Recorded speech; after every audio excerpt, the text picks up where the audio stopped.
Estamos aqui para mais um vídeo do quadro Caso Real. E o caso de hoje eu não preciso nem ler porque aconteceu comigo. O caso de hoje ele é interessante e ele é um pouquinho polêmico. Polêmico por quê?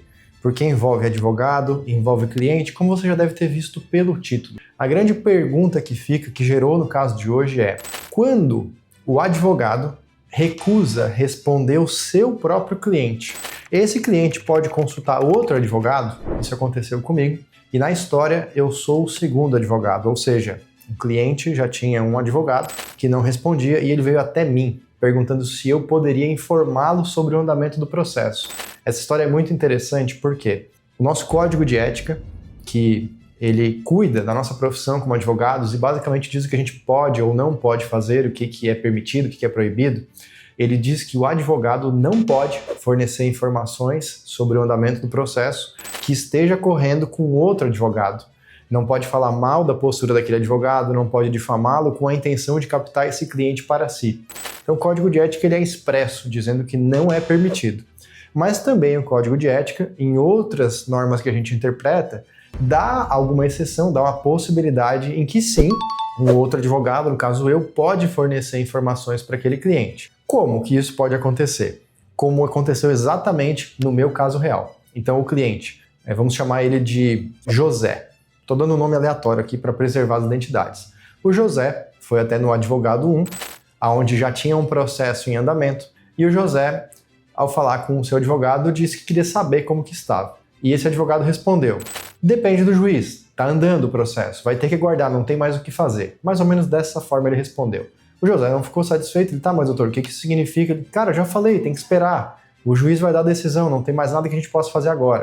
O José não se sentiu à vontade, viu que essa resposta foi a mesma, ele não obteve os detalhes das informações que ele queria, então ele simplesmente deixou o processo andando lá com aquele advogado, mas veio me procurar e falou assim: doutor Eduardo, o senhor sempre me responde as dúvidas que eu tenho, os trabalhos que eu já fiz com você, da sua área, e eu queria saber com detalhes, como você fala com clareza, como que está o meu processo, porque o meu advogado não quis me informar. Então eu perguntei: você foi falar com o advogado? Ele disse sim. O advogado não te informou nada? O que ele respondeu? E aí o cliente José disse: ele falou que eu tinha que esperar. Só isso. E se recusou a dizer maior detalhes sobre o processo. Eu falei: muito bem. Então, dito isso, eu posso sim e eu vou te informar sobre o andamento do processo. Eu não vou avaliar o trabalho daquele advogado, eu não vou criticar aquele advogado, eu vou pura e simplesmente fornecer informações genéricas para você sobre o andamento do processo, mas eu vou me comunicar da forma que eu me comunico com mais clareza. Então eu abri o processo e o que eu observei lá? Esse cliente, ele ganhou na primeira instância, assim que a gente chama, quando o juiz, que vocês já conhecem dentro de um processo, ele dá a sentença, que é a decisão dele.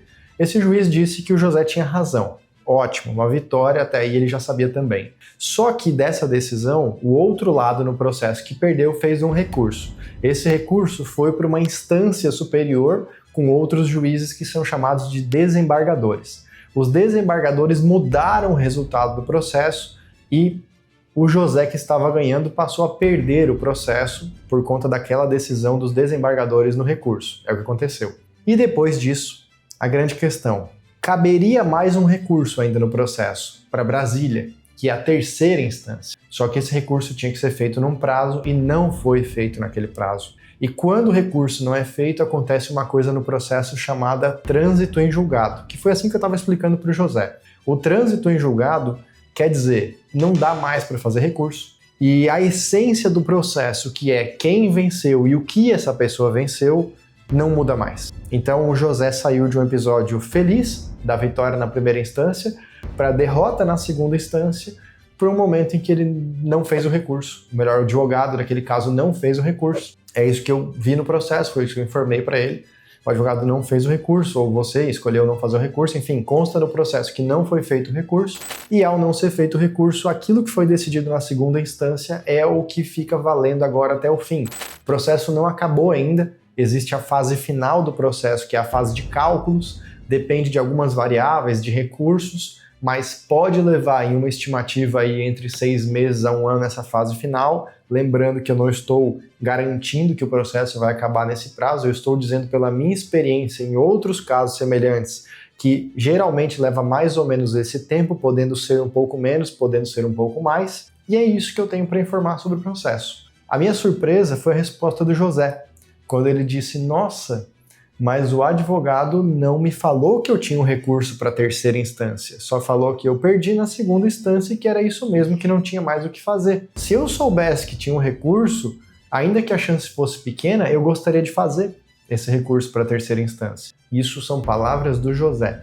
Eu, enquanto estive informando sobre o andamento do processo, não critiquei o outro advogado, não cheguei a essa conclusão, eu dei as informações genéricas que constavam no processo pelo andamento dele. Então, o José resolveu deixar por isso mesmo, resolveu não fazer mais nada sobre esse caso, mas não ficou satisfeito com aquele advogado que não deu a informação.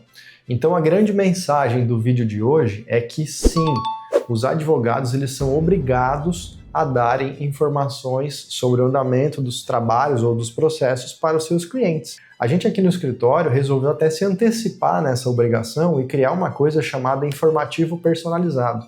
Então, quando um trabalho começa com o cliente, especialmente um processo judicial que dura mais tempo, a gente pergunta com que frequência que o cliente quer receber um informativo direto no WhatsApp dele, a cada 1 mês, 3 meses, 6 meses, 1 ano ou quando sair as decisões importantes. O cliente faz a escolha e quando o cliente escolhe, por exemplo, 1 mês, significa que todos os meses a gente vai ler o processo, interpretar em que fase que está, para que etapa que ele vai, montar uma mensagem clara, sem linguagem jurídica e vai enviar para o cliente. Assim, ele não precisa ficar preocupado nem em vir perguntar como que está o processo, porque ele sabe que na frequência personalizada que ele escolheu, 1 mês, 3 meses, 6 meses ou mais, vai chegar uma mensagem para ele dizendo: o processo está igual, o processo está guardando isso, o processo está guardando aquilo, e o cliente altera a hora que ele quiser. Se ele começou com 1 mês e ele quer alterar para 6 meses, ele manda uma mensagem, a gente altera essa frequência. Esse informativo ele é feito para que a gente cumpra o nosso dever. A grande questão é que o advogado tem a obrigação de fazer isso, de informar o seu cliente, mas a lei não fala o como. Se essa informação tem que ser objetiva, clara, se essa informação pode ser jurídica, se essa informação tem que abranger tudo ou só um pedaço do que está acontecendo. Então, como a lei não é clara no detalhe, o que acontece é que os próprios clientes vão escolhendo quais advogados eles gostam mais da comunicação ou da informação que é passada. E não tem certo e errado aqui, de maneira geral. Tem o que é certo para uma pessoa, o que é errado para outra, de acordo com o que ela espera receber, tá bom? Espero que essa história real, esse caso real, tenha te trazido algum ensino, algum aprendizado, alguma reflexão interessante. Se você ficou com dúvidas, coloca aqui nos comentários que eu vou procurar ler os comentários e respondê-lo. E não se esqueça de se inscrever no nosso canal, curtir esse vídeo, mandar esse vídeo para mais pessoas, mais conhecidos que possam ter interesse nesse conteúdo. A gente se vê nesse mesmo canal nos próximos vídeos. Até lá! Tchau!